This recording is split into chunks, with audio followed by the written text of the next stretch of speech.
ताज़ा तरीन वीडियोस के लिए चैनल को सब्सक्राइब करके बेल आइकन और ऑल नोटिफिकेशन पर क्लिक करें ताकि आपको मिले हर अपडेट सबसे पहले।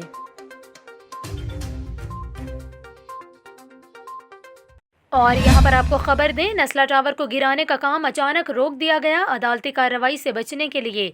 कराची में नस्ला टावर को गिराने का काम रात गए शुरू किया गया, जो कि अचानक रोक दिया गया। ज़िला इंतज़ामिया ने सिंध बिल्डिंग कंट्रोल अथॉरिटी को बगैर सिक्योरिटी इंतजामात पर इमारत इस्मार करने के काम से रोक दिया।